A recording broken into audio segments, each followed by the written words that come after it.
Assalamualaikum warahmatullahi wabarakatuh.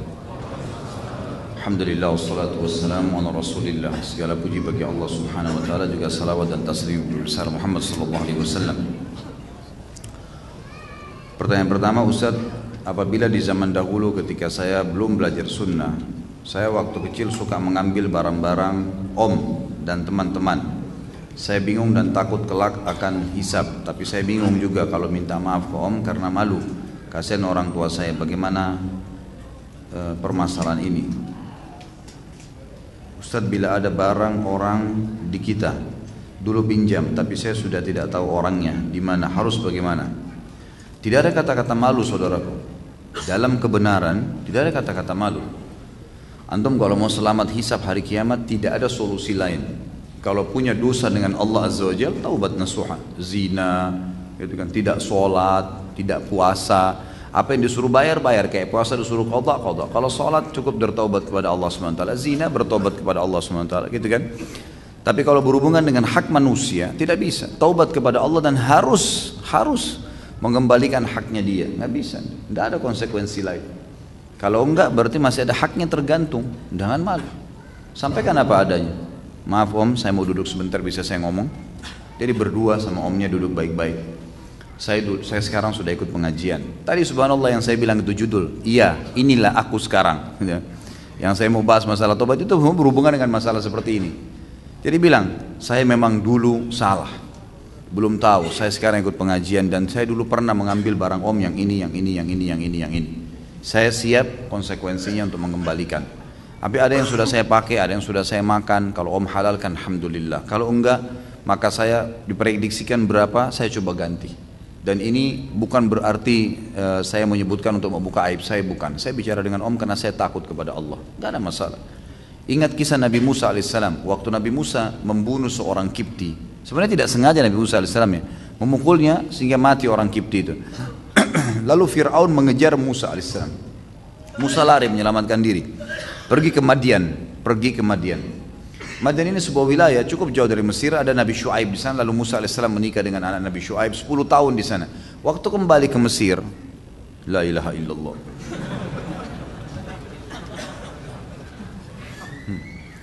Baik. Waktu kembali dari sana, Fir'aun mengatakan, wahai Musa, kau ini udah membunuh, udah buat masalah, dulu pernah besar di tempat saya, sekarang tiba-tiba mau ngaku nabi.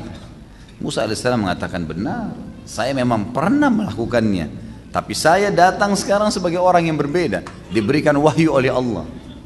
Bukan aib itu. Kalau orang pernah berbuat salah mengatakan itu, jadi bukan aib. Kalau antum mau selamat di akhirat, itu konsekuensi perbuatan, tidak bisa tidak. Karena berhubungan dengan haknya dia, gitu kan? Kembalikan. Kalau dia halalkan, alhamdulillah. Kalau enggak, ya harus. Ya. Kita bagaimana caranya mengembalikan? Allahu a'lam. Itu yang saya tahu. Mengenai luqata atau barang temuan, banyak di antara teman-teman atau masyarakat ketika menemukan uang yang bisa dibilang tidak bernominal, yang banyak di sekitar masjid, berijtihad untuk memasukkan di kotak amal masjid. Bagaimana hukum ijtihad itu? Enggak perlu ijtihad ini. Ini enggak butuh ijtihad. Enggak usah antum sentuh. Jangan disentuh. Maksudnya di kota amal, pas antum masukin, antum pergi 5 menit, pemiliknya datang, mau cari duitnya, gimana? Enggak ada urusannya. Menemukan barang jangan disentuh, selesai. Enggak usah disentuh.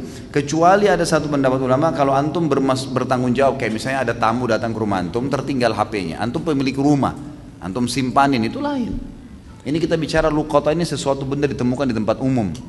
Atau mungkin di masjid, ada pengurus masjid, memang dia pengurusnya. Kalau ada seperti ini, panggil pengurus marbot masjid, Pak, ini ada yang uang jatuh tuh. Dia bertanggung jawab, gitu kan. Sebagai pemilik tempat, atau dia bertanggung jawab, itu lain. Jadi orang kalau datang nanya nanti, gitu. Ada nggak duit tertinggal, ada HP tertinggal nggak? Makanya yang bertanggung jawab marbot masjid, itu boleh, nggak ada masalah. Tapi kalau antum tidak ada hubungannya sama sekali, lewat di sebuah tempat, benda jatuh, tiba-tiba mau berijtihad, nggak perlu sama sekali. Jadi jangan ditinggalkan. Bagaimana dengan meminta harta barang peninggalan almarhum ayah? Jika yang disimpan ayah kita yang disimpan oleh ibu, sedangkan saudara kandung kita tidak tahu, apa hukumnya? Haram. Untuk apa antum minta barang peninggalan? Kalau yang dimaksud adalah warisan hak antum, maka nggak masalah. Tapi warisan ini harus dibagi karena orang kalau mati harus dijalankan segera, memandikan, mengurus jenazah dan menguburkannya. Itu yang pertama. Yang kedua menjalankan, membayar utang-utangnya. Yang ketiga menjalankan wasiatnya. Yang keempat membagi warisannya. Nggak boleh nggak dibagi warisan, harus dibagi warisan. Kalau yang antum minta hak antum, silahkan, nggak masalah. Tapi kalau hak ayah memang yang mungkin sudah diberikan kepada ibu sebagai hadiah atau hibah, nggak boleh, nggak ada hak di situ. Atau memang itu harta warisan yang belum dibagi, masih utuh. Lalu antum minta sebagai modal tanpa sepengetahuan saudara, ini nggak boleh, nggak sama sekali, nggak bisa. Sama masuk dalam bab berkhianat, nggak boleh. Itu haknya saudara antum, tidak boleh sama sekali kita ambil. Pantaskah seorang suami memberikan uang kepada orang tuanya tanpa pengetahuan istri? Sangat pantas. Kenapa memang? Hah? Ini yang tanya laki-laki atau perempuan nih? Hah? Kalau laki-laki perlu saya cambuk ini. Hah? Masa bertanya begitu? Nggak perlu. Nggak ada apa kok pamit sama istri? Nggak usah. Kalau uang antum hasilnya nggak usah pamit gitu kan. Ada orang begini nih sengaja melatih istrinya jadi kurang ajar sama dia. Nggak perlu. Kenapa? Antum berikan haknya dia. Ini nafkah kamu, hitung baik-baik kebutuhan rumah, kasih. Selebihnya antum punya hak dengan uang antum. Gimana caranya? Kok bisa gitu? Kalau dia juga punya pendapatan, si istri punya pendapatan, tidak wajib pamit sama antum. Hasilnya dia bisnis sendiri, orang tuanya kasih warisan, nggak bisa antum campur tangan di situ. Dia mau bantu keluarganya kah? Masa harus pamit dulu? Kan enggak gitu.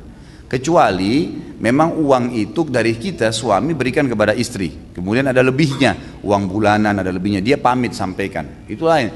Atau modal kita berikan, atau mungkin istri antum yang punya modal dalam satu usaha, antum laporin, tidak ada masalah. Tapi kalau uang mau dikasih ke orang tua harus pamit, ini enggak. Orang tua itu kan wajib dibakti oleh suami, jelas nggak hukumnya? Jadi ini bukan masalah, oh kok keras sekali sama istri, bukan masalah keras. Kita letakkan batu pada tempatnya, maka akan rapi bangunan tuh, gitu kan? Harusnya begitu. Tetap istri disayangi, dicintai, dilembuti, semua haknya didapatkan sama dia. Tapi jangan kita melampaui batas, gitu. Ada orang subhanallah beli pulsa minta sama istrinya. Semua gaji dikasih istrinya, dia sendiri seperti orang merengek sama istrinya. Ini mana ar-rijalu qawwamuna 'alan nisa ini? Hah? Ini harus diperbaikin, nggak boleh. Ya, jelas ya. Pokoknya kalau dekat sama saya harus jadi jantan benar tuh. Hah? Nggak bisa setengah-setengah.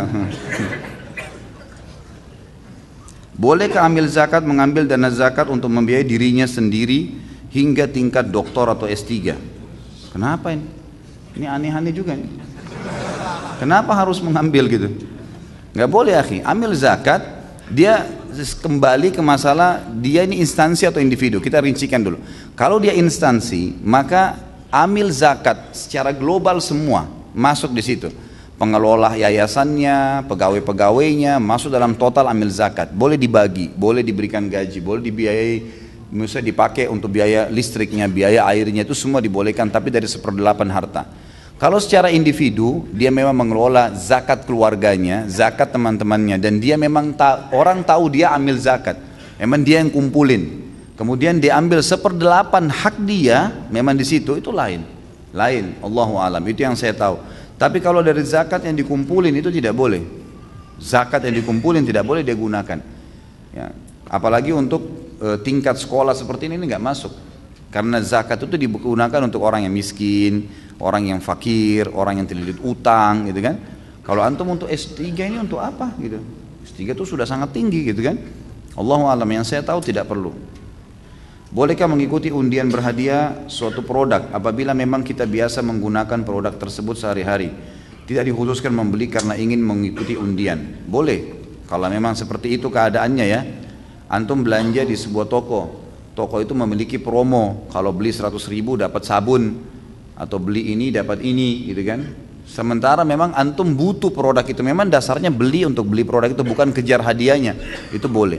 Tapi kalau ngejar hadiah undian sehingga akhirnya produk itu numpuk, tidak diperlukan, atau mungkin sudah mau expire pun dipaksakan, ini tidak boleh, ini haram hukumnya. Apa yang harus kita lakukan atas harta yang kita miliki tapi tidak jelas halal atau haramnya?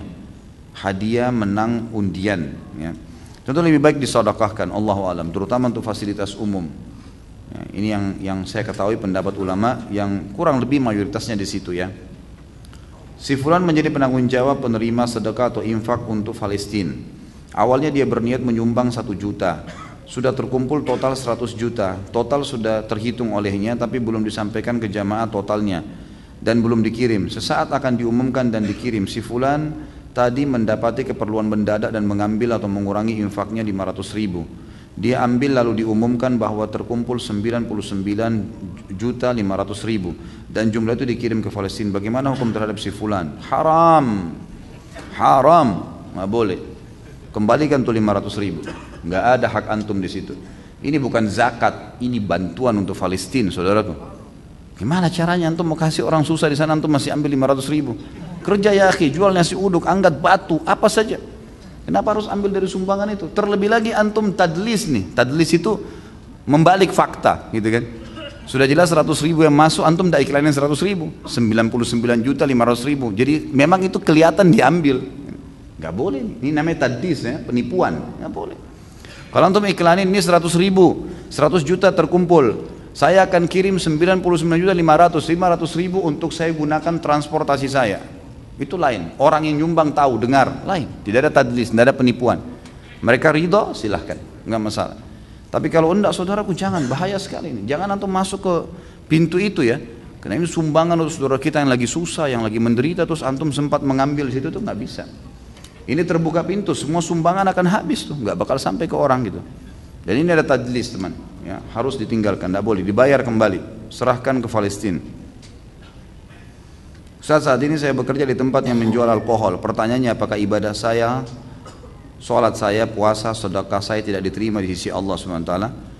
Kalau sholat antum dirincikan ibadahnya. Kalau sholat sama puasa diterima sama Allah asal antum memenuhi syarat dan rukunnya, kan gitu. Sholat menghadap kiblat, tutup aurat antum, ya. Kemudian masuk waktu dan segalanya itu diterima saja. Kalau puasa juga begitu. Selama kita memenuhi rukun dan syaratnya diterima. Tapi sedekah nggak diterima. Sedekah dari uang haram nggak diterima, gitu kan? Di sini kalau antum bekerja di tempat yang menjual alkohol, berarti ada sumber haramnya, ada sumber haram. Maka sebaiknya antum jangan di situ, jangan ada di situ teman-teman sekalian. Saya berharap begini, mudah-mudahan di majelis ilmu yang antum hadiri seperti ini teman-teman. Yang paling pertama, tolong jangan menganggap saya sedang menghardik atau menyalahkan. Kalau ada secara individu, kebetulan yang saya bahas kena di antum, saya tidak kenal semua antum di sini yang hadir, gitu kan?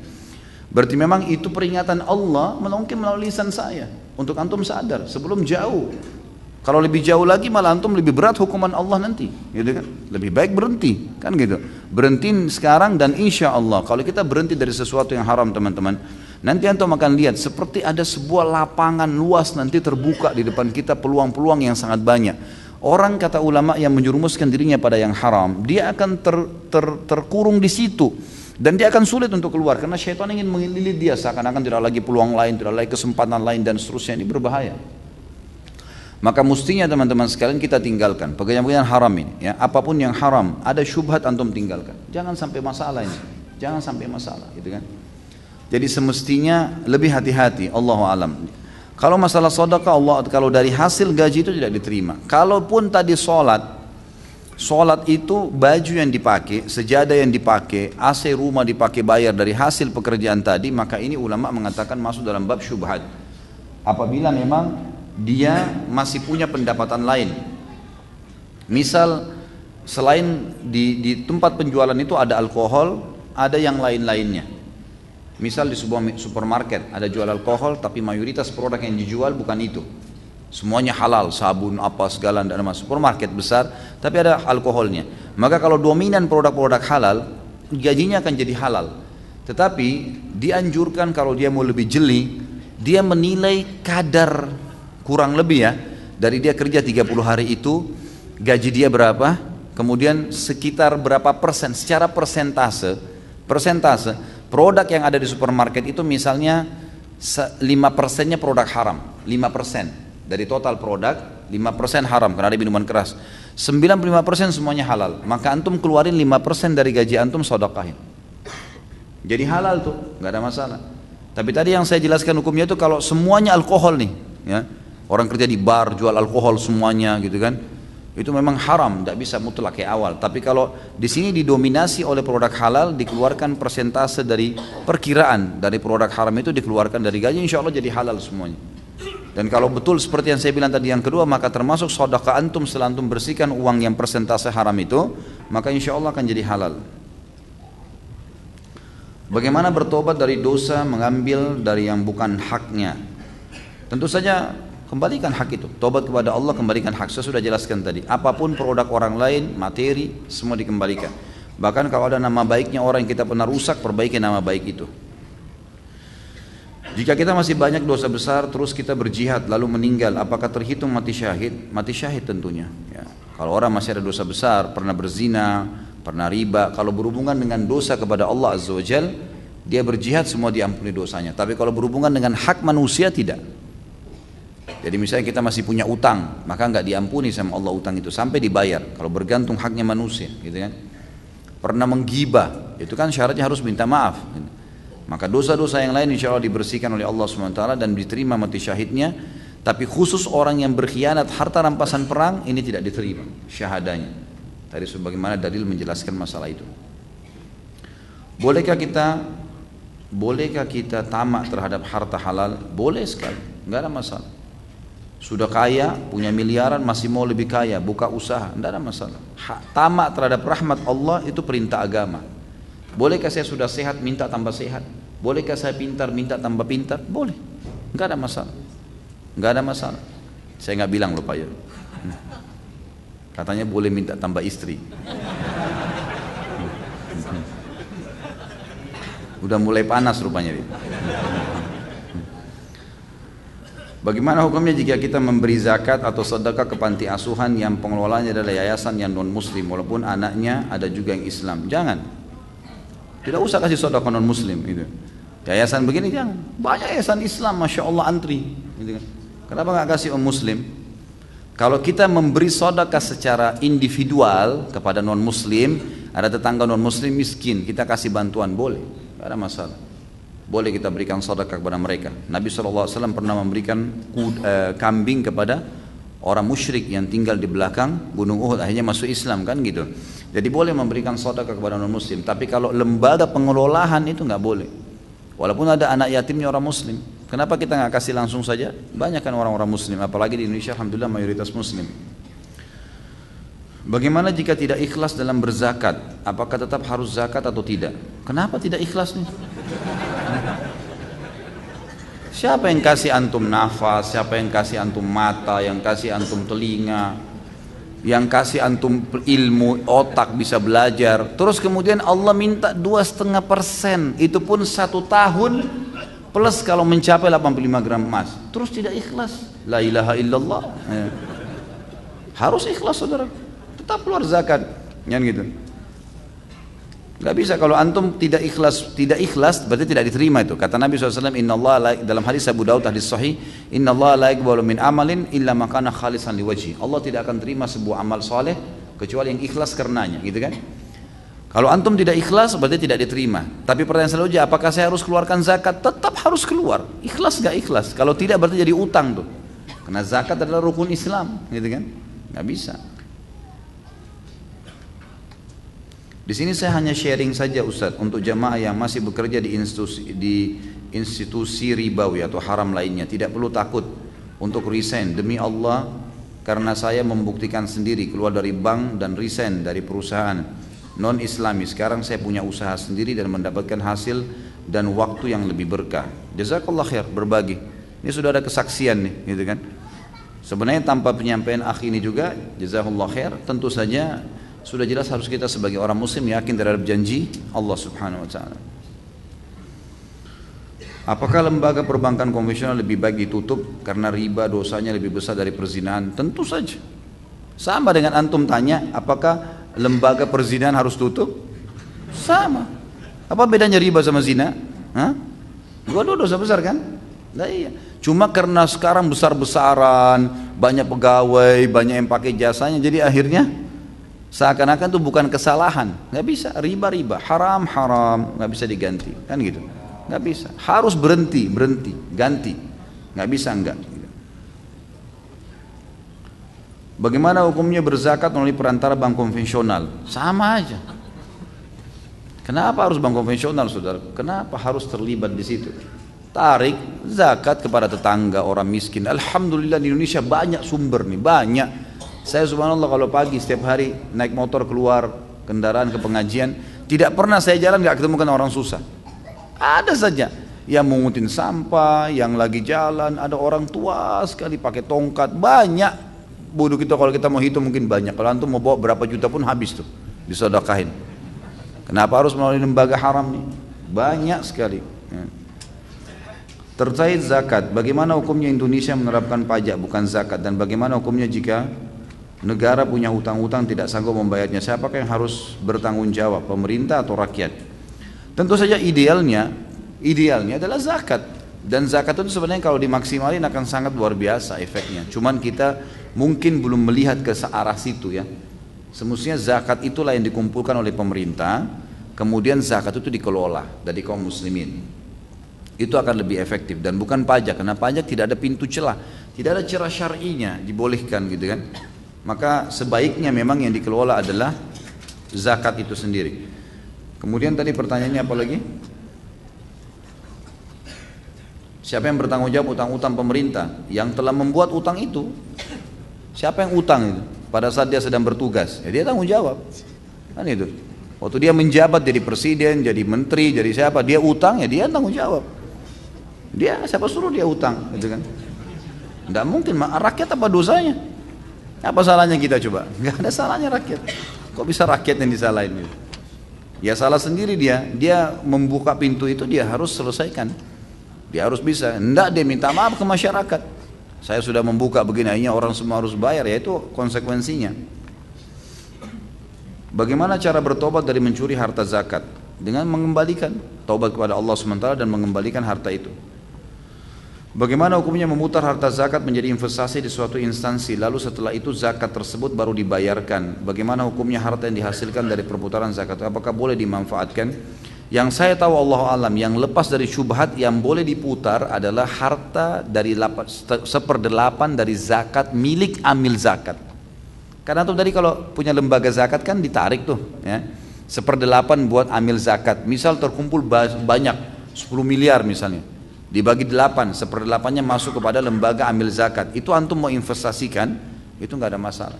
Tapi kalau umumnya dana zakat diinvestasikan dulu baru dibagi, ini bagaimana kalau bangkrut? Siapa yang mau tanggung jawab? Kan gitu, nggak mungkin. Allah alam, yang saya tahu tidak boleh. Yang boleh adalah memang haknya amil zakat, haknya amil zakat. Apakah benar Rasulullah SAW pernah mengerjakan sholat sunnah ba'dal asr?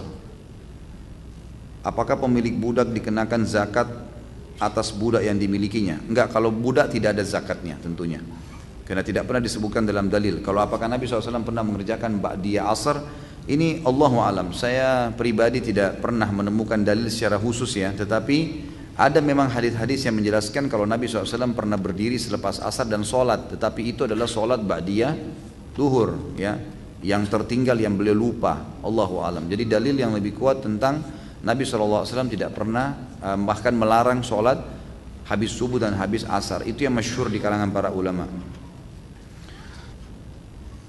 Bagaimana cara bertobat dari dosa riya? Apakah pahala ibadah kita yang hilang karena riya bisa kita dapatkan kembali setelah bertobat dan menyesali perbuatan riya tersebut? Allahu a'lam. Kalau kita sudah riya dari awal, setahu saya itu perbuatan dosa besar. Apakah itu bisa kembali pahalanya? Allahu a'lam. Tapi ada ayat Al-Quran yang menyebutkan kalau seseorang itu bertaubat nasuha, maka Allah berfirman, a'udzubillahi minasyaitonirrajim, ulaika alladzina yubaddilullahu sayyi'atim hasanat. Ada orang-orang memang yang Allah ganti dosa-dosa mereka menjadi pahala. Allahu a'lam ini dosa yang mana, gitu kan? Tapi ini memang ada ayat Al-Quran yang menjelaskan itu. Cuman kalau riya atau kita khususkan ibadah tertentu, sholat yang pernah saya riya atau sedekah ini bisa nggak diganti jadi pahala kembali? Allahu a'lam. Umumnya sudah hancur kan gitu, sudah habis. Maka kita tidak tahu ya, apakah memang nanti Allah Subhanahu wa taala akan menerima dari dia kembali, digantikan, itu saya tidak tahu. Bagaimana pendapat tentang orang yang misal bersedekah menjual motornya untuk berharap Allah bisa menggantinya dengan sesuatu yang lebih seperti mobil atau bahkan rumah? Apakah itu berdosa? Apakah ini termasuk orang-orang yang dimaksudkan Allah dalam surah Hud ayat 15-16? Barang siapa yang menghendaki kehidupan dunia dan perhiasannya, niscaya kami berikan kepada mereka balasan pekerjaan mereka di dunia dan sempurna, dan mereka di dunia tidak akan dirugikan. Itulah orang-orang yang tidak mendapatkan akhirat kecuali neraka. Saya tidak tahu ini kenapa dia menjual motornya untuk disodokahkan. Terus kira-kira dia punya transportasi enggak? Untuk apa dia sodokahkan motor itu gitu? Kita harus lihat dulu ya, sesuai dengan kondisi dan keadaan. Kalau tidak ada sebab, tidak ada sesuatu, dia hanya mau bersodokah secara umum, sementara kendaraan itu dibutuhkan buat dia untuk keluarganya, maka ini anjuran ulama untuk tidak bersodokah dengan motor itu. Nah, tidak ada sesuatu yang mendesak, tapi lagi dikumandangkan jihad, butuh sumbangan, gitu. Ada banjir, ada sesuatu memang yang tidak bisa kalau kita nggak sodokah, karena terbuka peluang besar. Nah itu jual. Itu yang dilakukan oleh para sahabat. Jadi pada saat dipanggil oleh Nabi SAW jihad, mereka akhirnya menarik semuanya apa yang mereka milikin, gitu kan. Tapi kalau sedekah secara umum tidak tahu dan tidak jelas arahnya kita mau sedekah kemana, cuman berharap nanti kalau saya sedekahkan ini kepada fakir miskin misalnya yang saya temuin, maka Allah gantiin saya mobil. Allahu alam, ini yang saya tahu ulama menganjurkan untuk jangan, kecuali memang dia bersedekah pun tanpa dengan motor itu, bisa dengan doa, bisa dengan sedekah sekecil apapun, Allah SWT berikan dia mobil, bukan mustahil, gitu kan? Bukan mustahil. Jadi sesuaikan dengan kondisi. Kalau kondisinya memang mendesak seperti kasus jihad, ada memang hal-hal yang membutuhkan kaum muslimin dibantu, ada orang miskin yang memang betul-betul depan mata kita lagi sakit parah, atau ada kerabat kita dan tidak ada lagi dana, ada teman dekat lagi mau dioperasi, kalau enggak dia akan mati misalnya. Jadi kan lalu kita jual apa yang kita miliki dari mobil, dari motor, itu insya Allah akan ada nilainya sendiri, akan ada nilai pahalanya itu. Itu kalau tidak salah ada kejadian di Saudi beberapa waktu lalu, saya baru ingat. Jadi ada seseorang, saya dikirimkan beritanya oleh teman saya dari Jeddah. Semoga Allah jaga beliau. Sahabat dekat saya dan dia menceritakan ada satu kota, saya juga lupa kota apa itu di Saudi, tapi kisah nyata terjadi baru ini saja. Ada seseorang rupanya bersahabat, kemudian temannya itu meninggal dunia dan punya utang. Waktu disampaikan kepada kerabatnya, karena dia tahu temannya ini berutang, disampaikan kepada anak istrinya tidak mau tahu karena nggak ada bukti katanya. Tapi temannya bilang, saya saksikan loh, memang orang ini punya utang, teman saya bayarin. Mereka tidak mau, mereka lebih terpikir membagi warisan. Ringkas cerita, orang ini tiba-tiba berpikir, dia merenung malam, bagaimana nih hukumnya? Saya tahu teman saya ini punya utang, kerabatnya nggak ada yang mau bayar, padahal uangnya ada. Yang ditinggal warisan ada, gitu kan? Cuma dia tidak sempat bayar, meninggal dunia. Maka karena kerabatnya tidak ada yang mau bayar, dia bilang di dalam kisah ini dikatakan dia pun berijtihad. Dia mengambil hartanya yang dia miliki, kalau tidak salah itu hari mobil, dijual sama dia mobilnya. Kemudian mobil itu dijadikan duit lalu dilunasi utangnya, dilunasi utang temannya ini dengan berharap temannya supaya tidak punya masalah, gitu kan? Maka dibayarkanlah utang tersebut, Ringkas cerita teman-teman sekalian, waktu dia bayar utang dengan hikmah Allah, kerabatnya rupanya pemilik piutang ini punya banyak kenalan. Lalu dia cerita kalau si fulan itu baik sekali, si fulan itu telah membayarkan utang temannya. Dan ini juga rupanya pemilik piutang tahu kalau orang ini, mereka punya hubungan semuanya, tahu kalau orang ini sebenarnya lagi tidak punya apa-apa dan itu mobil dia satu-satunya. Waktu dicerita sama teman-temannya, ternyata teman-temannya pemilik piutang ini orang-orang kaya, gitu kan? Lalu mereka pun menghadiahkan mobil baru kepada orang itu. Dan pada saat itu dia pun orang ini didatangi, ada yang satu menghadiahkan mobil, yang satu menghadiahkan sebuah kios, yang satu mengirimkan produk-produk untuk isi kiosnya. Dalam kisah itu pokoknya tiba-tiba menjadi kaya raya dia. Nah ini kondisional memang ya, kondisinya karena temannya memang betul-betul terdesak. Nah, makanya saya bilang tadi, kalau ada sasaran berbeda. Kalau nggak ada sasaran ini mungkin lebih baik jangan, terlebih lagi kalau antum memang membutuhkannya.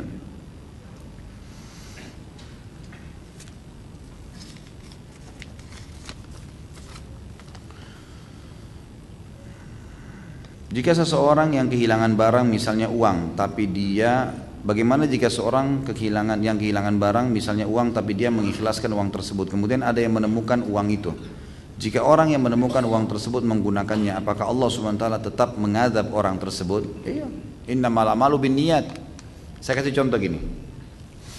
Para ulama fikih memberikan gambaran, kalau ada orang laki-laki fasik, buruk misalnya, maksiat kepada Allah, dia lihat satu perempuan lewat nih, dia niat menzinai perempuan itu, memerkosa perempuan itu, lalu disergaplah perempuan tersebut lalu diperkosa sama dia. Ternyata setelah dia perkosa terlihat itu wajah istrinya. Misal yang dia perkosa tadi ternyata istrinya sendiri. Dosakah dia? Hah, siapa yang punya jawaban? Dosa zina. Padahal itu istri sendiri. Karena tadi niatnya zina. Bayangin. Faham hukumnya? Begitu memahaminya. Jadi dia niatnya bagaimana nih? Padahal itu istri sendiri loh. Tapi sudah niat zina dari awal. Maka tetap dosa zina. Allahu a'lam. Seperti itulah. Jadi sama orang ini ya. Kalau dia, saya kehilangan uang, saya ikhlasin. Orang yang mencuri uang itu tetap dapat dosa, walaupun saya ikhlaskan. Saya dapat pahala ikhlasnya, tapi dia tetap dapat hukuman karena curiannya. Pada pertemuan sebelumnya tentang menuduh wanita baik-baik berzina, bagaimana nasib Abdullah bin Abi Salul, si munafik, ketika Rasulullah SAW tahu bahwa dia yang menuduh Aisyah? Apakah dihukum rajam? Tidak tentunya, tapi dicambuk 80 jerah. Semua yang membuat fitnah, kedustaan, hukumnya dalam Islam dicambuk 80 jerah. Jadi Abdullah bin Abi Salul pun dicambuk 80 jerah. Semuanya yang terlibat pada saat itu, banyak yang terlibat ya.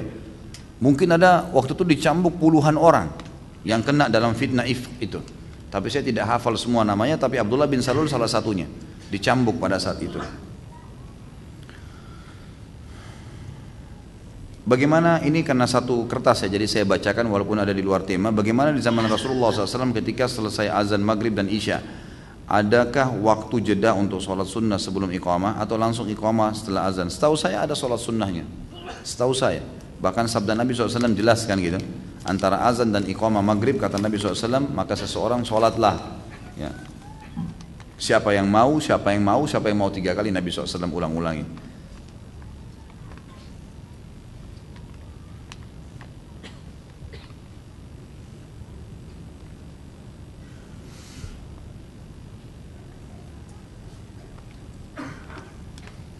Saya sering melihat ceramah Ustadz di YouTube dan saya sangat respect ya dengan semua ceramah Pak Ustadz. Kemudian saya berniat untuk memperlihatkan ceramah Pak Ustadz ke teman-teman atau saudara saya, tetapi tanggapan mereka bahwa ceramah Pak Ustadz seperti seorang Muhammadiyah dan saya dilarang keras untuk mengikutinya. Tapi saya mengelak dengan tuduhan tersebut dan saya ingin tahu siapa yang dimaksud dengan Muhammadiyah dan kenapa saya tidak boleh mengikuti. Apakah Muhammad itu menyimpang Pak Ustadz? Kenapa bisa ada perbedaan seperti itu? Muhammadiyah nama lembaga, sama dengan Nahdlatul Ulama gitu kan. Indonesia ada Al-Irsyad, ada banyak lembaga-lembaga gitu kan. Ini lembaga teman-teman sekalian, ini sebuah kendaraan, bukan target. Kalau kita sudah menjadikan lembaga-lembaga ini sebagai agama, maka akan jadi seperti itu. Kesannya ada aliran-aliran dan ini tidak benar, tidak ada aliran dalam Islam. Agama kita cuma satu. Tuhan kita satu, Nabi kita satu, kitab kita satu, kiblat kita satu, semuanya jelas sasarannya, gitu kan? Wahyu juga jelas, mana yang ayat, mana yang hadis Nabi SAW, dan hadis-hadis pun yang palsu sudah dijelaskan oleh para ulama. Tidak ada sesuatu yang membingungkan sebenarnya. Kalau masalah kasus ada yang mengatakan pengajian ini mirip Muhammadiyah atau pengajian seperti apalah dituduh, sebenarnya teman-teman Anda diberikan akal. Ya, antum sekarang hadir sini punya akal fikiran, punya hati nurani. Dari awal ceramah kita sampai akhir, ada sesuatu yang buruk antum dapatkan? Hah? Ada sesuatu yang buruk? Cuma satu orang yang jawab nih. Atau ada ilmu, ada tambahan iman? Ya, kan kita bisa memilih itu. Kalau antum mau ikutin perkataan orang teman-teman sekalian, tidak ada ilmu yang antum bisa terima, kan gitu. Dan di majelis ilmu yang sebenarnya, kalau antum mau tahu majelis ilmu yang sebenarnya, dan ini subhanallah turun-temurun dari para sahabat, tabi'in, tabi'in sampai sekarang ulama-ulama kita di Masjid Nabawi dan Masjid Haram Mekah. Kita kalau duduk dari awal teman-teman, dari awal bicara sampai akhir ilmu semua. Manfaat, kita pulang padat otak kita ini dengan ilmu, dan kita pun jadi berubah lebih baik. Itu majelis ilmu. Kalau antum datang majelis ilmu, ngomongnya ngelantur, cuman tahu ketawa-ketawa, cuman tahu dongeng-dongeng, cuman tahu pendapat saya, tidak usah hadiri. Memang begitu. Itu bukan majelis ilmu namanya. Antum kan punya hati nurani. Kalau orang bicara apapun, antum sendiri yang tentukan. Oh ya, ini saya tahu ini benar. Udah, orang mau bicara apa jangan usah dengar. Karena semua syaitan itu teman-teman, kata Allah, inna syaitana yanzigu bainahum. Syaitan itu nazak. Nazak itu kalau ada celah di batu atau celah di buah, sedikit retak, sedikit bisa masuk di situ ulat, itu namanya nazak. Bisa nazak, dia bisa masuk ke situ. Syaitan itu masuk di segala lini, gitu kan. Kalau antum sudah multazim nih, sudah mulai masuk pengajian, sudah mulai pelihara jenggot, sudah mulai ikuti pengajian, sudah mulai lisannya sudah ngomongin, oh Allah berfirman, loh itu ustadz ini bicara masalah ini. Syaitan nggak bisa goda antum berzina, susah. Benteng antum di zina kuat. Benteng antum di riba jadi sudah mulai kuat, sudah mulai ada tameng. Di mana? Di fitnah, di ghibah. Antum lemah di situ. Makanya dimasukin di majelis ilmu tuh fitnah dan ghibah luar biasa itu. Nggak kenal, nggak apa main fitnah sembarangan. Ini dosa yang bisa terbuka. Syaitan masuk ke celah di mana antum lemah di situ. Kan gitu. Ada orang rajin sholat nggak bisa diganggu, nggak bisa tinggalin sholat. Syaitan sudah putus asa di situ. Tapi dia lemah di lawan jenis misalnya. Syaitan buat dia lemah. Dia bisa pacaran, bisa zina. Itulah digerogotin sama syaitan. Gitu kan? Dan orang mukmin jeli, tidak boleh ada yang luput ini. Tidak boleh ada yang lolos. Syaitan bisa menggoda. Setiap dia lemah di satu titik, dia perdalam ilmu di situ. Supaya akhirnya dia tidak bisa didapatkan celah kelemahannya. Allahu a'lam. Jadi antum punya hati nurani saudaraku, lihat, ikuti hati nuraninya. Lihat majelis ilmunya. Kalau bermanfaat jangan pedulikan perkataan orang. Karena sekarang banyak ikhwan dan akhwat begitu ya. Sedikit dengar tentang ini, oh sudah tinggalin pengajiannya. Ini tinggalin pengajiannya. Kebodohan, dia sendiri yang rugi gitu kan. Untuk apa kita ikutin perkataan orang? Nilai sendiri. Dengar baik-baik. Oh iya nih, perkataannya benar, sudah. Kalau salah nih, benar nih orangnya salah, ya sudah jangan ikutin, kan gitu. Boleh nggak kita menjauh dari teman yang membuat kita nggak nyaman? Udah dicoba untuk memahami, tapi tiap berteman dengan fulana merasa tidak nyaman karena apa ini? Feeling tersebut memiliki mungkin dia kali ya memiliki sifat yang jelek dan saya kurang nyaman. Pernah saya beritahu tapi fulana marah. Bolehkah saya menjauh? Apakah kalau menjauh itu memutuskan ukhuwah? Ini sebenarnya saya tarik mungkin ya kalau ke tema kita sama dengan berteman dengan orang-orang yang melakukan pengkhianatan atau perbuatan-perbuatan yang salah, punya sifat buruk. Dianjurkan boleh menjauh, malah dianjurkan menjauh dari orang yang sudah punya sifat buruk dan kita sudah nasihatin, ternyata tidak mau juga, ya sudah jangan teman. Dan gampang menilai teman itu teman-teman sekalian, gampang sekali. Pertama antum kenalan sama dia, lihat apa yang dia cerita, apa yang sering diceritakan sama dia, pasti ada kebiasaan. Kalau baru berteman sudah menceritain tentang aib suaminya, aib istrinya, aib teman-temannya, maka jangan dijadikan teman dari awal.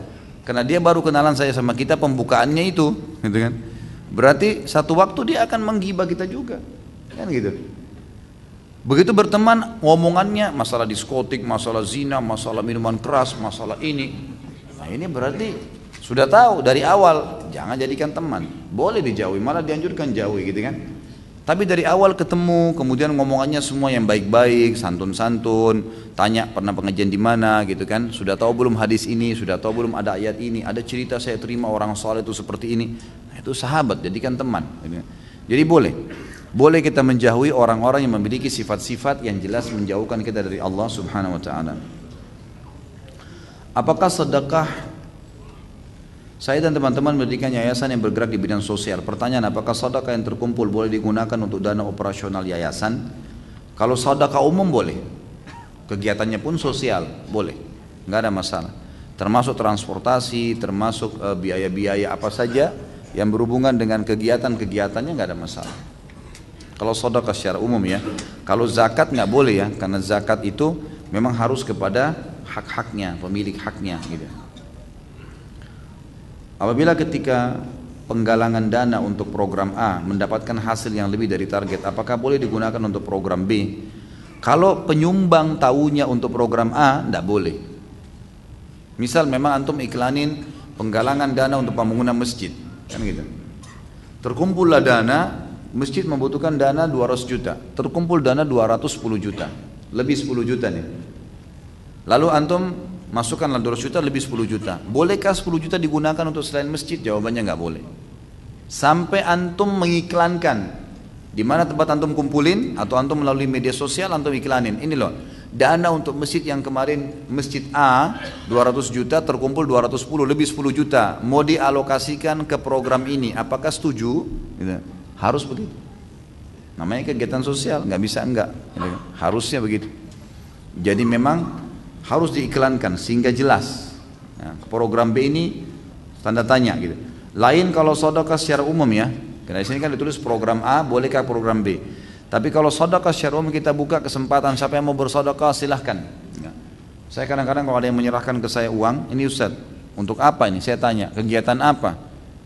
Masjid, motor, pembagian buku doa kah, Al-Quran kah, apa saja, pakaian muslim, ada sesuatu?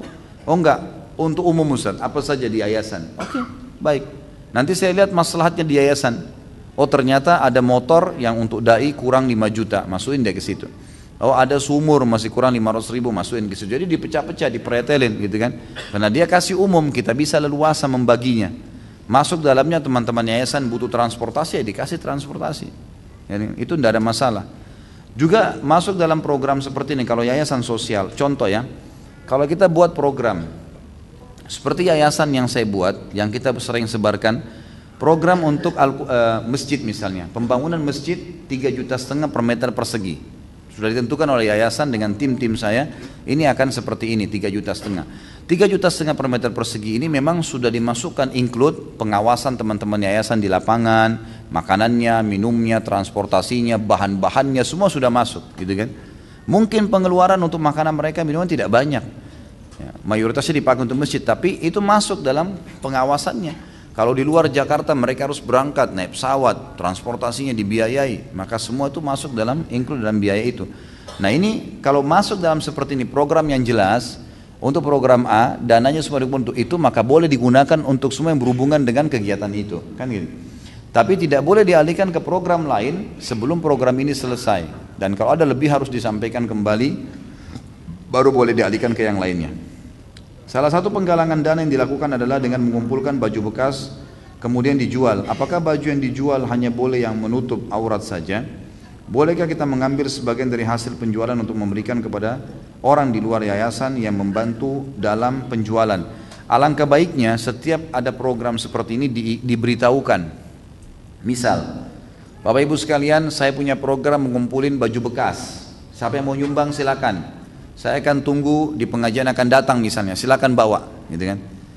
Maka saya pernah buat program itu, ada banyak di antara ikhwat dan akhwat kita terutama paling banyak memberikan, karena waktu itu saya targetnya ibu-ibu yang sering hari Jumat, sering minta-minta di masjid, rata-rata mereka banyak yang susah dan pakai jilbab tapi pakai rok yang terlihat betisnya, karena nggak ada pakaian gitu. Saya suruh yang nyumbang, silakan busana-busana muslimah yang dijumbang. Nah ini kita berikan apa adanya secara fisik. Jadi saya bilang ini akan kita berikan kepada orang yang butuh. Jadi tidak ada proses jual.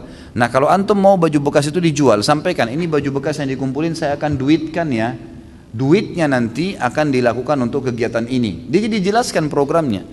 Karena antum sedang menggalang dananya orang, nggak bisa enggak. Harus disampaikan supaya jelas semua. Ya. Allahu a'lam, itu yang saya tahu. Jadi mestinya memang disampaikan kalau itu akan dijadikan uang. Pertanyaan selanjutnya, apakah harus dijual, apakah pada saat jual baju bekas tadi, kalaupun sudah diiklankan kepada pemilik dan mereka setuju, apakah baju yang dijual harus yang menutup aurat? Jawabannya tidak, tidak harus. Menjual baju yang terbuka aurat sama dengan menjual TV, sama dengan menjual TV, sama dengan menjual mobil, karena dua-duanya semuanya bisa dipakai dalam hal yang baik dan yang buruk ya. Sekarang ada baju celana sama baju kaos, kita mau berikan kepada seorang wanita. Kalau kita tahu dia seorang muslimah, dia tutup aurat, tapi dia orang susah, kita berikan pakaian dan titip pesan, Bu, ini saya kasih, tapi ini kan untuk pakaian rumah, bukan untuk dipakai keluar. Jangan dipakai keluar ya. Dia jelas kita tahu dia pakai jilbab ya, dikasih ini loh. Kita sudah tahu, insya Allah dia tidak pakai. Tapi jangan dikasih ke perempuan yang dasarnya datang walaupun susah, gitu kan. Kemudian kita kasih dia, jelas dia pakaiannya begitu, dia akan keluar juga dengan model itu, maka jangan dikasih. Ya. Lebih aman lagi, teman-teman sekalian, kumpulin baju busana muslim, itu lebih aman. Yang saya lakukan di yayasan, tolong Bapak Ibu sekalian yang punya baju bekas tapi busana muslim, kasih ke saya, kita akan alokasikan. Gitu kan. Nah itu lebih aman, sehingga kita tidak perlu lagi proses jual-menjual tadi. Allahu a'lam. Apakah boleh kita bersedekah infak dengan menggunakan uang pinjaman atau utang? Boleh saja. Ulama membolehkan masalah itu. Yang penting seseorang pada saat membuka pintu utang ada 2 syarat mutlak. Yang pertama, dia tahu dia akan bisa bayar. Dia tahu ada sumbernya. Misal gini, antum punya gaji, punya pendapatan akhir bulan gitu kan. Cuman antum belum, sekarang ini lagi butuh mendesak, ada keluarga lagi sakit, ada teman lagi sakit, ada orang miskin tetangga lagi minta, antum butuh untuk bantu, sekarang tidak ada duit. pinjam uang, tahu nih akhir bulan akan ada gaji, nggak ada masalah. Dan niat tahu sumbernya akan bayar. Yang kedua, memang diniatkan dari awal utang untuk membayar. Karena ada hadis Nabi SAW, siapa yang utang niat membayarnya, Allah akan memudahkan. Dan siapa yang utang dari awal tidak niat membayar, maka Allah akan persulit dia membayarnya. Kan gitu. Jadi jelas, makanya dua hal ini harus ada pada saat seseorang itu akan berhutang. Sama juga masuk dalamnya akikah ya. Mau akikah anak, mau idul kurban, nah itu boleh antum utang. Asal syaratnya antum tahu ada pendapatan nanti bisa bayar tuh. Bukan memang cuman tebak-tebak, itu nggak boleh maksakan diri bersedekah pada saat memang kita tidak punya. Apakah hutang bisa mempengaruhi terhalangnya doa? Kalau doa tidak, Allahu alam. Kalau doa, karena tidak pernah ada dalil masalah itu. Tapi utang itu yang ada dalam hadis jelas dia akan kalau orang itu meninggal maka ruhnya akan bergantung antara langit dan bumi. Artinya Allah SWT tidak terima sampai utangnya terbayar. Dan kalau orang mati syahid akan diampuni semua dosanya kecuali utangnya. Jadi memang dia ada pengaruh-pengaruh terhadap hukum-hukum syar'i. Allahu a'lam. Saya ambil beberapa pertanyaan di sini yang keluar daripada tema. Mudah-mudahan keburu waktunya untuk baca. Bagaimana hukumnya ana tanpa sadar menggertak istri ana dengan kata cerai, lalu istri ana menjawab iya. Apakah itu sudah jatuh cerai padahal ana tidak bermaksud demikian? Kalau pengucapan lafadz jelas, saya ceraikan kamu, jelas bahasanya, jatuh tolaknya walaupun main-main. Karena kata Nabi SAW, jangan main-main di tiga hal. Nggak boleh bercanda di sini nih. Ini masalah halal tidak halalnya kemaluan pasangan istri antum. Nggak boleh main-main. Laki-laki kalimat talak. Nggak boleh main-main di nikah, nggak boleh main-main di cerai, nggak boleh main-main di rujuk. Tiga hal. Dalam yang makna hadis yang lain, nggak boleh main-main di pembebasan budak, gitu kan? Jadi nggak boleh orang bilang, saya bilang sama teman saya, ayo anak saya laki-laki, anak dia perempuan, ayo kita nikahkan anak kita yuk nanti kalau mereka dewasa. Lalu dia bilang iya. Begitu dia bilang iya, itu harus disampaikan kepada anak-anak nanti kalau dewasa. Ini pernah ayah jodohin yuk kamu. Kalau dia bilang saya nggak mau, nah batal lah. Kalau enggak maka nggak bisa. Atau kita dari awal batalin. Maaf ya tadi saya ucapin itu salah tuh. Kita batalin, tidak jadi. Nah itu baru batal, nggak bisa. Karena kalau enggak boleh nih, harus diizinkan. Kemudian harus dilakukan. Kemudian yang kedua minta izinkan kepada anak-anak nanti yang kalau mereka dewasa. Yang kedua masalah cerai. Nggak boleh orang bilang saya ceraikan kamu, kalau kau keluar saya ceraikan, kalau kau naik saya ceraikan, kalau kau ke rumah ibu kau saya ceraikan. Ini main-main, ini bahaya. Ini masalah halal atau tidak halal kemaluan istri antum nih. Nggak boleh main-main dengan masalah ini. Allah menjadikan di tangan laki-laki supaya dia bijaksana dengan kebijaksanaannya sebagai laki-laki. Nggak boleh dia sembarangan. Perempuan terbawa perasaan, dia selalu minta ceraikan. Jangan hiraukan kata-kata cerai itu. Dia bilang apapun ya sudahlah gitu kan. Rayu saja supaya jangan minta cerai gitu kan. Jadi memang tidak boleh. Maka harus hati-hati. Kalau orang mengucapkan saya ceraikan kamu, jelas lafadznya jatuh tolaknya. Bercanda pun jatuh. Ya, masuk di sini. Emosi sama. Yang tidak masuk adalah kalau dia bilang dalam keadaan emosi saya ceraikan kamu 3 sekalian, tolak bayin gitu kan. Ini cuma jatuh 1. Ini enggak. Ada pendapat ulama mengatakan kalau emosi enggak jatuh tolaknya. Tapi ini kata sebagian ulama, kalau dibuka maka orang akan selalu menggunakan sebagai senjata. Padahal pada saat sedang ada masalah teman-teman sekalian, pecahkan masalahnya. Kenapa harus dengan cerai? Gitu kan? Kenapa harus dengan kata-kata ancaman cerai? Enggak perlu ucapan itu gitu. Allah alam, itu yang saya tahu.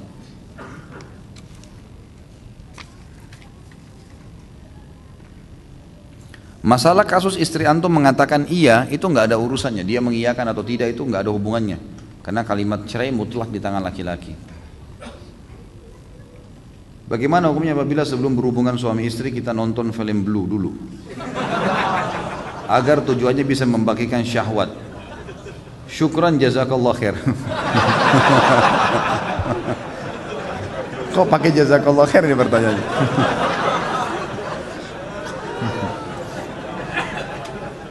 Ada saja yang hilangin ngantuk ya.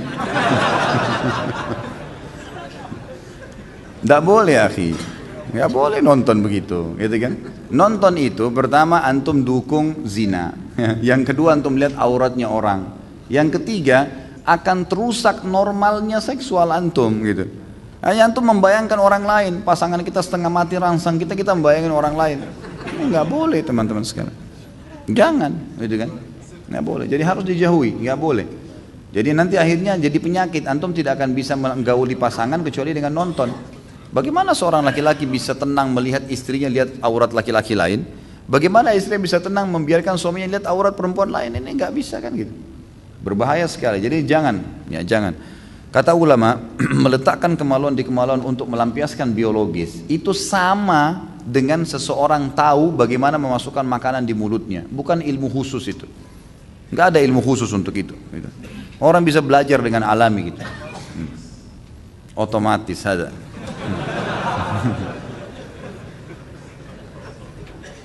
Bagaimana kiat-kiat agar bisa sholat tahajud dan ibadah-ibadah malam lainnya? Tentu saja pertama baca fadilahnya, janji-janji Allah di situ, kemudian coba paksakan diri untuk melakukannya. Tentu dimulai dengan tidur lebih cepat, ya, jauhi semua indikasi yang bisa membuat kita tidak bangun karena begadang, makan terlalu banyak, ya, pada saat mau tidur malam itu semua akan mengganggu. Maka kita punya persiapan-persiapan, baca fadilah, kemudian paksakan diri untuk itu dan punya persiapan-persiapan untuk melakukannya.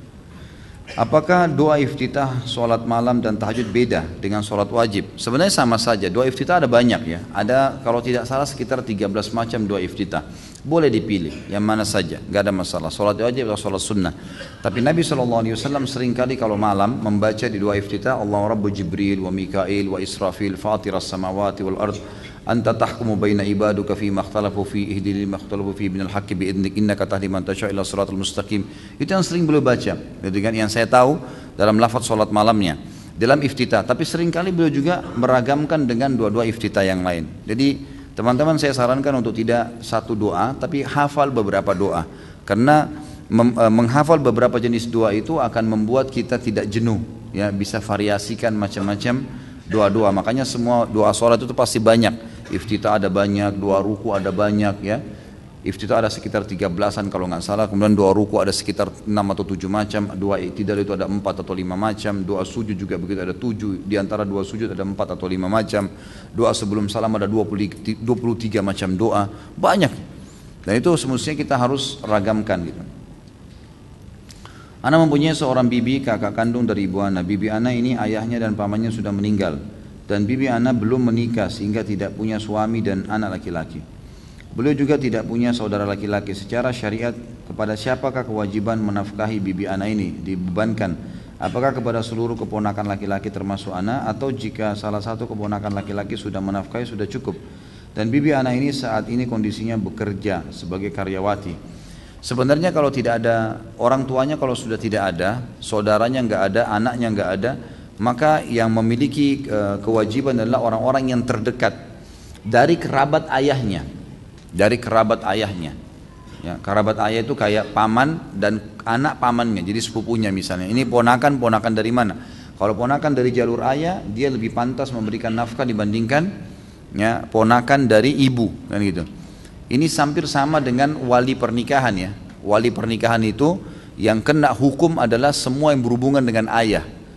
Saudara kandungnya ayah, gitu kan. Kemudian keponakan anak dari saudara-saudaranya ayah, termasuk sepupu di sini dari jalur ayah, itu semua didahulukan. Bahkan sepupu itu didahulukan dari jalur ayah dalam pernikahan, didahulukan dari paman dari ibu, gitu. Jadi jalur ayah yang kuat, maka dilihat jalur ayah itu yang mereka yang punya kewajiban-kewajiban untuk menafkahi. Tapi tentu saya sarankan teman-teman sekalian, kalau ponakan seperti ini lebih baik antum melakukan, antum yang memberikan sedekah itu, terlibat dari situ, ya, karena itu adalah pahala yang besar. Apalagi kalau saudari ibu antum, namanya khala dalam agama. Kata Nabi SAW, al khala bimanzilatil tante dari ibu itu adalah posisinya seperti ibu. Apakah yang dimaksud dengan rukun qauli dalam sholat? Lalu rukun qauli ini berlaku untuk sholat berjamaah, sholat sendiri, atau ketika menjadi imam sholat? Terima kasih Ustaz. Saya tidak tahu ini. Allahu a'lam, mungkin keterbatasan ilmu saya, rukun qauli saya tidak tahu. Ya. Ana saat ini bekerja sebagai karyawan. Alhamdulillah bagi ana halal, insya Allah yang menjadi ganjalan halal insya Allah. Yang menjadi ganjalan adalah lingkungan kantor di mana orang-orangnya jika sedang ngobrol bercampur antara yang boleh dan tidak boleh. Kemudian terjadi ikhtilat dan banyak wanita yang tidak memakai hijab. Di sisi lain ada pekerjaan menjadi guru, bimbingan belajar Islam, ataupun sekolah sunnah yang menawarkan lingkungan Islami namun gajinya lebih kecil. Apa yang harus saya lakukan dengan keadaan ini dalam timbangan syariat? Tentu saja yang nomor satu didahulukan adalah sumber pendapatannya dulu. Gaji antum halal atau tidak? Pekerjaan perusahaan itu halal atau tidak? Kalau masalah kasus ikhtilat itu antum masih bisa menghindar. Tidak usah ngobrol-ngobrol di situ, gitu kan? Kan selesai. Kalau orang lagi ngobrol-ngobrol hal-hal, jangan ngobrol-ngobrol. Atau antum bisa hidupkan suasana pengajian di kantor, ya, sehingga mereka hadir, gitu kan? Ada beberapa kantor saya bina di Jakarta ini yang alhamdulillah akhirnya dari awal tidak ada hijab malah sampai ada hijab. Kemudian dari awal tidak faham jadi faham, walaupun hanya sekarang sebulan sekali, tapi alhamdulillah bisa berjalan gitu. Dengan bergeraknya 1-2 orang ikhwah saja di situ, akhirnya teman-teman jadi faham, jadi ada jarak, jadi maksudnya mereka jadi bisa memahami mana syariat, mana yang dibolehkan, mana yang tidak dibolehkan. Gitu. Kalau sumbernya halal maka nggak ada masalah, pertahankan saja. Ya, kalau memang antum lihat sumber kebutuhan antum lebih besar di situ. Tapi kalau seandainya memang ternyata itu mengganggu secara kejiwaan, nggak bisa terlepas. Seperti misalnya ada banyak wanita di situ yang fasikah, yang tidak paham agama, datang main teplok saja, main ngobrol, main duduk, main ini, main sekarang. Malah kita sering diolok-olok gitu kan, sering sengaja digangguin supaya terjadi pelanggaran-pelanggaran agama. Maka antum pindah, jangan. Ya. Kalau terjadi fitnah, jangan di situ. Gitu kan. Tapi yang paling pertama lihat sumbernya dulu, lihat sumbernya. Kalau sumbernya haram mutlak, antum harus pindah. Kalau sumber pendapatannya yang jadi gaji nanti halal, tinggal masalah lingkungan, antum berusaha menghindar saja semaksimal mungkin. Kalau lingkungan juga mengganggu, baru antum pindah ke lingkungan yang tadi yang lebih baik. Celana pantalun atau celana bahan yang biasa digunakan ke kantor itu dilarang. Apakah itu dilarang? Walaupun sudah dipotong di atas mata kaki. Karena Anda pernah membaca artikel yang mengatakan celana jenis bahan tersebut mengikuti tradisi orang kafir. Allahu alam, yang saya tahu tidak ada masalah. Nggak ada masalah. Intinya tidak ngepres, bukan bahan yang membentuk badan. Kalau kain itu tidak ada masalah sama sekali. Masyayikh, banyak ulama-ulama kita kalau berangkat keluar dari Saudi, mereka menggunakan celana gitu kan. Dan itu tidak ada masalah karena yang dimaksud dengan libasut taqwa dalam ayat, pakaian bertakwa adalah pakaian yang tidak membentuk aurat gitu kan. Jadi tidak ada masalah, setahu saya tidak ada masalah. Kalau bukan bahan kain begitu, lalu antum mau pakai apa? Bahan jeans juga nanti dipermasalahkan gitu kan. Maka secara otomatis Allah alam, yang saya tahu tidak ada masalah. Belum pernah saya temukan pendapat ulama yang melarang kain seperti itu, ya, jenis kain itu, kecuali sutra yang dilarang.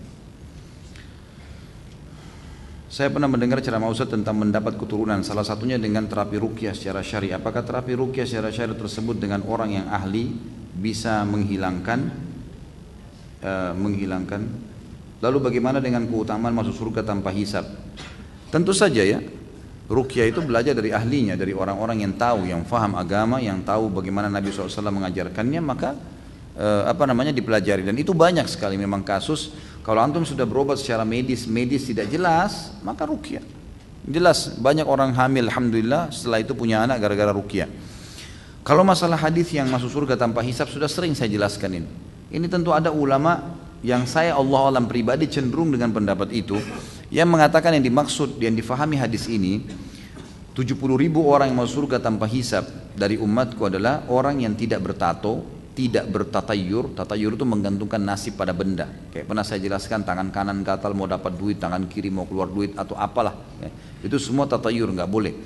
Kemudian setelah itu dikatakan dan mereka yang tidak minta ruqyah dan mereka yang bertawakal kepada Tuhan mereka. Di sini ada ulama hadis yang memberikan gambaran dari pendapat yang saya pegang ini. Mereka mengatakan, coba direnungi baik-baik. Setelah Nabi SAW sebutkan pelanggaran ya, bertato pelanggaran, tatayur pelanggaran, kemudian masuk dan tidak minta ruqyah. Ruqyah ini seperti sebuah pelanggaran di sini. Maka ulama yang berpegang pada ini mengatakan ruqyah yang di sini dimaksud adalah makna secara etimologi, bahasa.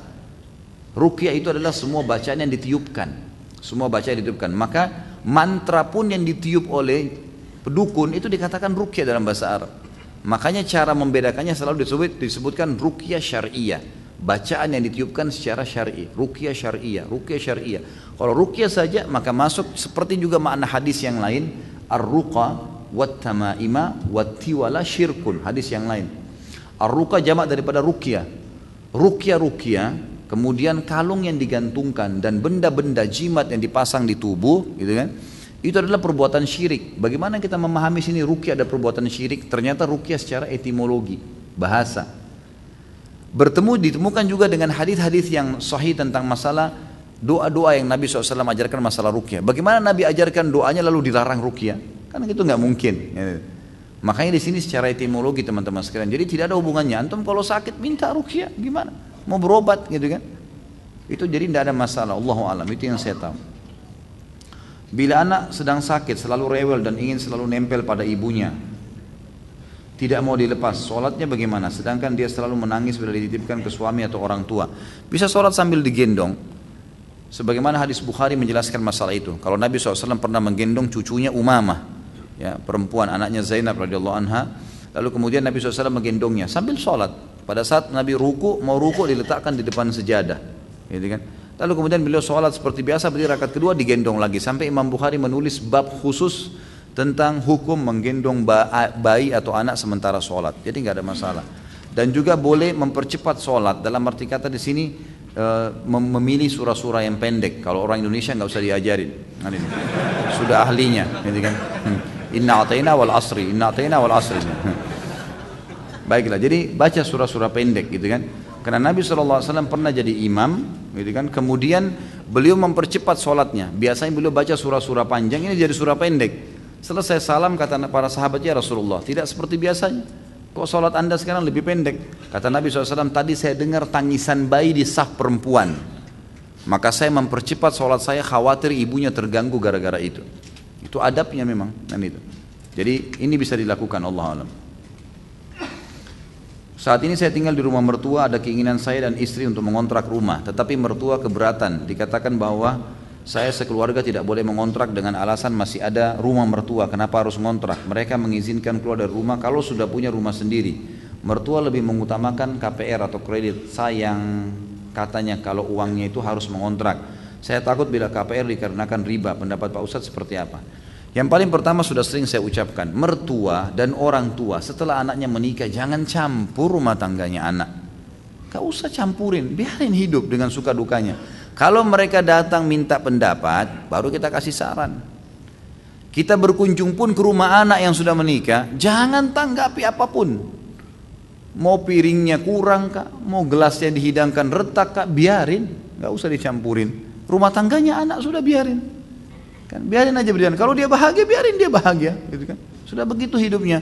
Ada ibu-ibu enggak masuk dapur anaknya, periksa, kenapa gelasmu begini, kenapa begini, terus dimarahin anak mantunya, kenapa begini. Ini ngacuin semua, banyak perceraian, 80% kena campur tangan orang tua nih. Enggak boleh, dalam Islam pun dalam syariat tidak ada campur tangan orang tua lagi, selesai. Amanah saya sebagai orang tua, anak saya perempuan sampai menikah, setelah nikah serahin pada suaminya. Ada masalah, dikonsultasikan, ya oke kita pecahin, gitu kan. Tapi kalau tidak ada apa-apa lalu kita campurin, jangan. Termasuk masalah pindah rumah sendiri, biarin hidup sendiri, gitu kan. Jangan dipaksain, nggak boleh semestinya. Mestinya memang antum dan istri sepakat untuk berbicara masalah itu kan.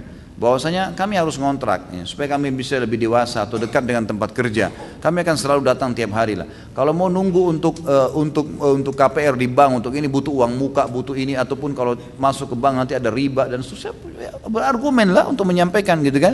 Dan antum tidak berdosa kalau keluar dari rumah itu, tidak berdosa.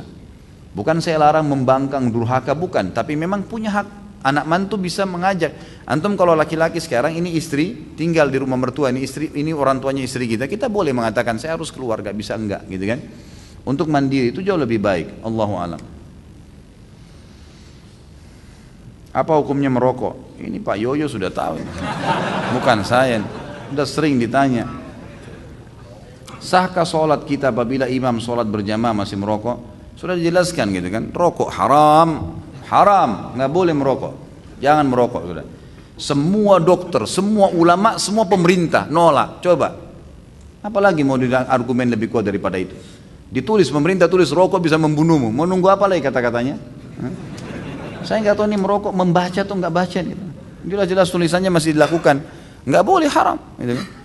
Bagaimana hukumnya imam perokok kalau sholat? Kalau ada imam lain pindah di tempat lain. Kalau nggak ada dan antum memang tidak punya imam lain, memang harus dan imam tempat itu, maka ulama mengatakan hukumnya masih boleh. Asal memang dia bukan merokok sambil sholat, gitu kan? Loh iya, memang dia merokok di luar sholat. Dia kan sama dengan orang berbuat dosa di luar sholatnya. Lalu dia sholat, dia ikutin rukun-rukunnya semua syaratnya, sahkan sholatnya, gitu kan? Maka selama dia di luar sholat itu lain, tapi dalam sholat nggak boleh. Cuma kalau masih dapat imam lain, alhamdulillah lebih baik. Adakah tanda-tanda jelas kalau ada dosa yang belum terampuni Allah? Kalau yang ulama simpulkan dalam ilmu tazkiyatun nafs, dalam materi mensucikan jiwa teman-teman sekalian, adalah tidak khusyuknya seseorang dalam ibadah. Jadi antum masih malas ibadah, tidak khusyuk, tidak pernah bisa menangis, ya. Itu semua adalah hal-hal yang masih berarti menandakan masih ada dosa yang mengganjal. Antum perbanyak istighfar, ya. Itu Allahu alam yang hampir disepakati ulama. Kalau tanda-tanda lain saya tidak tahu. Ini sudah sering ditanya, apakah kedua orang tua meninggal, Rasulullah SAW meninggal dalam keadaan kafir? Kan sudah kita jelaskan, hadis riwayat Imam Muslim, hadis sahih. Ini bukan perkataan saya. Nabi SAW pernah datang ke sebuah wilayah namanya Rabwah di sekitar dekat Mekah, 80 kilo kurang lebih dari Mekah. Lalu Nabi SAW terisak-isak menangis seperti orang yang sedih sekali. Lalu Umar mengatakan, ya Rasulullah, saya tidak pernah melihat anda menangis seperti ini sebelumnya, gitu kan? Kuburan siapa ini? Kata Nabi SAW, ini kuburan ibuku ya hai Umar. Aku memohon kepada Allah agar menziarahi ibuku, aku diizinkan, dan aku memohon kepada Allah untuk beristighfar untuknya, aku tidak diizinkan. Tidak boleh beristighfar untuk orang yang kafir, gitu kan? Berarti menandakan ibu Nabi SAW yang meninggal seperti itu. Kemudian ayahnya, riwayat Imam Muslim juga, ada seorang sahabat pernah bertanya, ayahnya meninggal dalam keadaan musyrik di Mekah. Ya Rasulullah, di mana ayah saya? Surga atau neraka? Kata Nabi SAW, di neraka. Hukum Allah jelas gitu. Lalu dia marah, dia keluar. Nabi SAW suruh panggil, ditepuk dadanya sambil Nabi mengatakan, ayahku dan ayahmu di neraka, dua-duanya. Ini jelas penyampaian Nabi SAW, bukan perkataan saya. Jadi jangan sampai gara-gara ini kemudian ada orang cuma egonya, lalu mengatakan, ah masa sih, ah nggak mungkin dan seterusnya. Gimana nggak mungkin? Hukum Allah kok itu, penyampaian Nabi SAW sendiri. Kalau kita menghormati Nabi SAW, kita harus menerima statement beliau. Kalau mau sedih, Nabi SAW lebih sedih mestinya, gitu kan? Tapi kita lebih mencintai Nabi SAW dari segalanya. Ini statement beliau. Dan kita kalau orang tuanya dalam keadaan Islam, tentu kita lebih junjung tinggi, kan gitu. Dan ada nabi-nabi sebelum Nabi Muhammad SAW seperti Ibrahim, ayahnya Azar meninggal dalam keadaan kafir. Nabi Nuh istrinya sama Nabi Lut juga istrinya, gitu kan. Jelas meninggal dalam keadaan kafir. Jadi tidak bisa dijadikan sebagai sebuah tolak ukur ego kita saja. Saya tinggal di tengah-tengah masyarakat dari ahli bid'ah, yang saya takutkan kalau saya meninggal nanti saya dikubur dengan ritual bid'ah. Bagaimana Ustaz? Bid'ah ini harus difahami teman-teman sekalian. Ada bid'ah yang mukaffirah, ada bid'ah yang sampai pada kekufuran. Seperti misalnya bid'ah orang melakukan ritual-ritual seperti menganggap ada jimat bisa memberikan manfaat, pohon keramat, mengambil tanah kuburan, dan ini bid'ah yang bisa bawa pada kekufuran nih.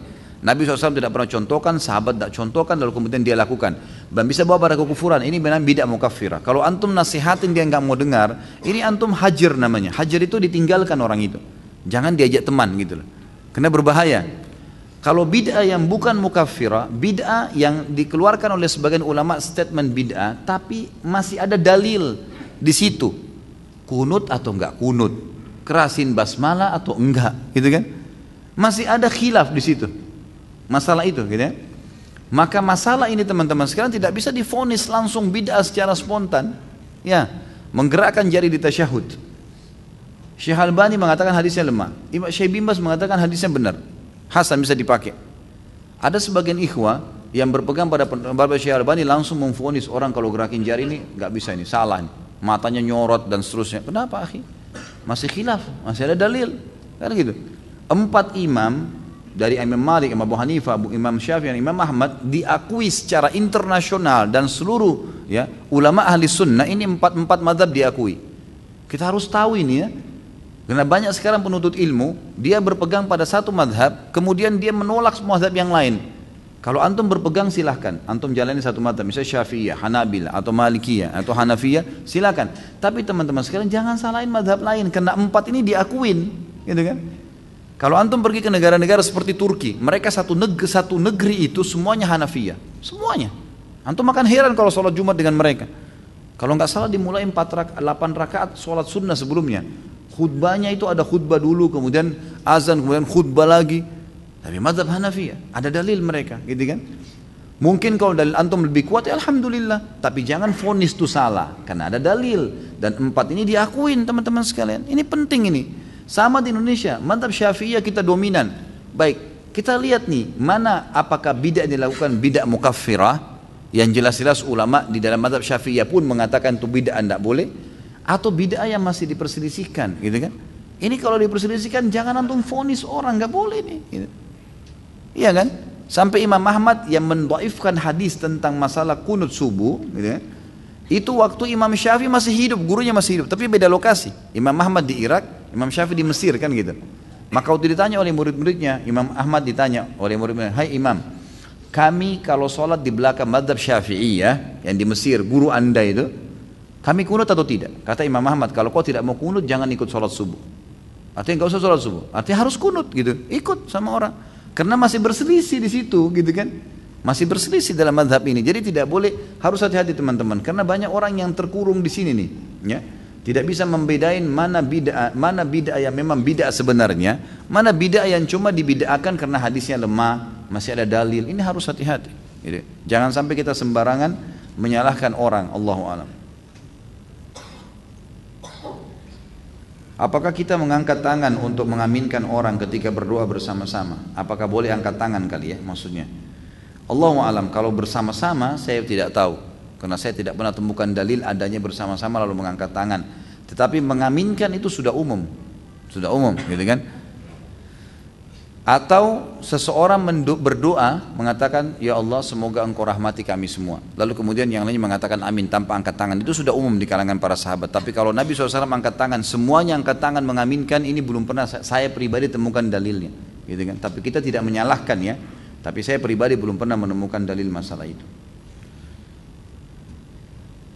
Dalam bank syariah bagaimana bank tersebut mengambil untung dan menggaji karyawannya? Allahu a'lam. Saya tidak tahu. Saya tidak pernah terlibat dengan bank syariah ini. Dalam sistem pemerintahan Islam, bagaimana dan dari mana dana untuk menjalankan roda pemerintahan? Tentu saja dari penghasilan negara. Kan gitu. Kayak Indonesia, saya kan pernah bilang ya, beberapa negara teman-teman sekalian di Eropa, saya tahu ada di antara sumber pendapatan negara mereka itu sayur-sayuran. Kan gitu. Ada dari peternakan, ya. Seperti kita tahu Australia terkenal dengan peternakannya sapinya, kambingnya, itu menjadi sumber pendapatan negara kan gitu. Susu, New Zealand, jauh tuh, kecil negaranya, kecil sekali. Jauh dari sini, mungkin dari sini ke Sydney sekitar 7 jam, Sydney ke sana lagi berapa jam tuh, mungkin 2-3 jam. Jauh, bisa masuk ke kita susunya, gitu kan. Susu sapi biasa. Ada yang mengekspor susu, ada yang mengekspor ini, itu dari peternakan, dari pertanian, dari perikanan, dari pertambangan, banyak. Dan Indonesia ini punya semua, apa yang tidak ada? Semua bisa. Saya sangat yakin tanpa dipungut pajak pun kita bisa hidup sebenarnya. Asal dikelola dengan benar dan amanah, insya Allah. Ya. Ini terakhir. Saya pernah membuka aib sendiri ke orang lain. Bagaimana saya bertobat, Ustaz? Tentu saja antum telepon ke dia. Kalau masih ingat orangnya masih bisa, dan mengatakan kepada dia, maaf saya pernah menceritakan sesuatu yang salah dari saya harap tolong ditutupin, gitu kan? Karena memang perintahnya untuk menutupin. Lalu antum bertobat kepada Allah SWT, bertobat janji tidak akan tinggalkan dosa itu, jangan ulangin lagi, nyesali dan juga berjanji sama Allah tidak akan mengulanginya. Kapan waktu yang afdal untuk sholat duha dan sholat tahajud? Sholat duha mulai terbit matahari, dalam hadis dikatakan sampai unta terasa teriknya panas. Gitu. Ya mungkin kalau kita sekarang bahasanya itu sudah terasa terik matahari. Ya. Kita nggak bisa tentuin jam, tergantung musim hujan mungkin sama musim kemarau beda, gitu kan? Jadi ini tidak bisa ditentuin tanggal. Pokoknya antum sudah merasa terik matahari, panas terasa, maka itu berarti sudah bisa sholat duha. Kalau sholat tahajud terbuka dari mulai habis isya sampai pagi, kan itu, sampai menjelang subuh. Tapi lebih afdal kalau dikerjakan di sepertiga malam. Jadi antum bagi aja dari maghrib sampai subuh itu berapa jam? Misal 12 jam, kan itu. Dari maghrib sekitar jam 6 sampai jam 6 pagi lagi, kan gitu. Sampai azan subuh misalnya. Maka dibagi 3, Kurang lebih kalau 12 bagi 3 4 jam. Berarti 4 jam sebelum subuh itu sepertiga malam itu paling afdal mengerjakan sholat tahajud. Allahu alam. Baik teman-teman sekalian, masih ada yang saya belum bisa jawab. Nanti saya akan letakkan di buku saya ini. Insya Allah kalau tidak ada halangan di pertemuan akan datang. Kalau masih ada kesempatan kita akan baca insya Allah. Dan mudah-mudahan apa yang kita bahas ini dijadikan tambahan amal kita pada hari kiamat di timbangan amal. Dan juga semoga saja semua yang punya masalah diangkat masalahnya, semua yang sudah dapat hidayah dimudahkan mengamalkan, yang belum dapat hidayah dimudahkan untuk mendapatkan hidayah, dan tidak pernah luput kita berdoa kepada Allah Subhanahu wa taala agar semua yang pernah berbuat dosa yang hadir di sini dan juga kedua orang tua kita agar dimaafkan oleh Allah Subhanahu wa taala dan diganti dengan kemahamurahannya menjadi pahala. Dan juga saudara-saudara kita di Palestina, di Syria, di Yaman, di Irak, di Myanmar, dimanapun mereka berada sedang tertindas, semoga Allah ikhlaskan niat mereka, terima para syuhada mereka, muliakan Islam di tangan mereka dan tangan kita semua, dan semoga saja Allah Subhanahu wa taala menyatukan kita bersama mereka, bersama-sama semuanya di surga firdausnya tanpa hisab. Sebelum kafaratul majlis, teman-teman sekalian, kunjungi resmi web kami yang resmi di www.khalidbasalamah.com, dan kalau nonton di YouTube tolong didukung dengan like-nya, ada tanda jempol di situ, diklik. Itu untuk memberikan dukungan terhadap dakwah sebenarnya. Saya disampaikan oleh teman-teman tim, tolong Ustaz sampaikan di pengajian supaya itu ada dukungan. Kalau makin ada banyak jutaan orang Masya Allah yang sudah mengunjungi ceramah-ceramah saya di YouTube gitu kan. Tapi kebanyakan mereka cuma mendownload dan tidak memberikan like-nya itu kan. Sehingga akhirnya kalau ini banyak orang yang like, pada saat orang buka YouTube di Indonesia yang tampil pertama ceramah itu. Antum seperti menyebarkan ceramah itu sebenarnya. Di situ juga ada langganan. Kalau sudah menggunakan diubah bahasa Indonesia, HP-nya bisa ditulis pasti ada langganan di situ. Berlanggan sehingga setiap ada ceramah yang di-upload oleh teman-teman Pak Diarto dan tim, itu insya Allah antum akan dapatkan secara otomatis. Dan juga di Play Store sama, masuk di Play Store dengan ketik Khalid Basalamah ada logo hijau KHB, logo hijau. Kalau foto semua bukan dari saya. Allahu alam siapa yang buat itu. Beberapa teman-teman kita yang coba membuat, saya tidak tahu juga maksudnya apa, dan sebenarnya kami cuma mengizinkan mendownload ini. Itu sesuatu yang sifatnya tidak komersial, gitu kan? Antum sebarkan gratis silakan. Kalau dikomersialkan lebih baik jangan teman-teman sekalian. Allahu a'lam. Mungkin begitu. Subhanakallahumma bihamdika asyhadu an la ilaha illallah astaghfirullah wa atubu ilaih. Wassalamualaikum warahmatullahi wabarakatuh.